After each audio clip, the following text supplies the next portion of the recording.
you ended on the note of cost per camper, and I think you explained it well. Um, uh, I think it's a novel way for some folks to think about camp because we've always just been so focused on get the kids in, get the kids in, get the kids in. Do you have like what's the most common mistake you see when people are calculating the cost per camper cost? You covered this a little bit in your show, but like, is there anything that you're like, do not do this, and like, or any like tool that you feel like is a good way to start? So, um, I think the biggest thing that I see when I'm looking at it is people miss big portions. You know, I pointed out that you've got to count for your insurance. I know, most of you are at Y, so it's part of the Y package on the comprehensive insurance.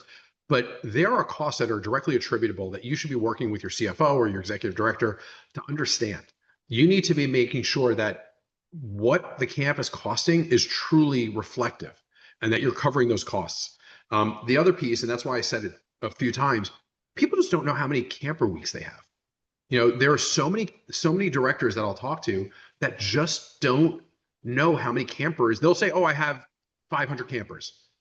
The first thing I will tell them is very kindly, I don't care. Yes, I yeah. don't I don't care how many campers you have.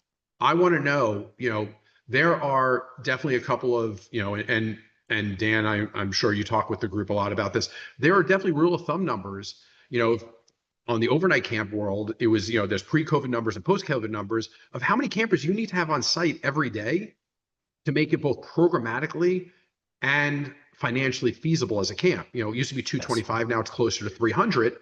But if you don't have that, that's why I don't care if you have 500 campers. If all 500 are there 7 weeks and you're 7, that is spectacular. But if you Exactly. if you have 500 campers and they're there for a week each, like I said, that is a disaster waiting to happen.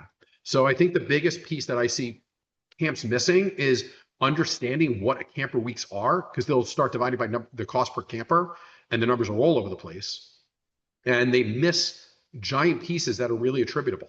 Everyone thinks about their program costs and they think about payroll, but and transportation is not left out often, but there are other pieces that need to be attributed to the camp that people just forget about.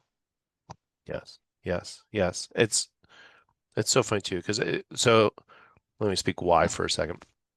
Um, I feel like for a lot of Y directors, budget becomes a dirty word because it's not why we got into the job. We got into the job to be there for kids. And the budget is kind of used as this like almost like this hammer at times to like really put a damper on things. And I think if you can know your cost per camper, what it stops you from doing is running these auxiliary programs. Because we all know like camp generally fills weeks 2 through 6, right? But when we start talking about week one or pre-camp or weeks 7, 8, 9, 10, I've heard one camp go as long as 12 weeks. It's exhausting. You have no time to transition to childcare. You have no time to let your Y breathe if it's at a facility, and that does need to happen because things need to get replaced, things need to get moved, and we go to well, it's revenue in the door. The truth is if you knew your cost per camper and you knew that it was exorbitantly high week 12, that meaning that you are not really making money. In fact, you're just kind of treading water and you're not allowing people to take PTO.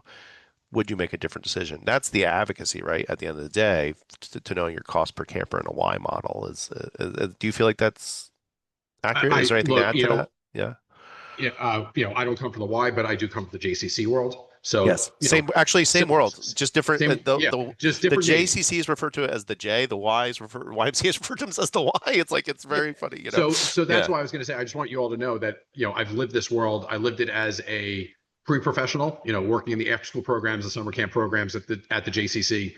And then I worked professionally, Capital Camps Retreat Center as a J.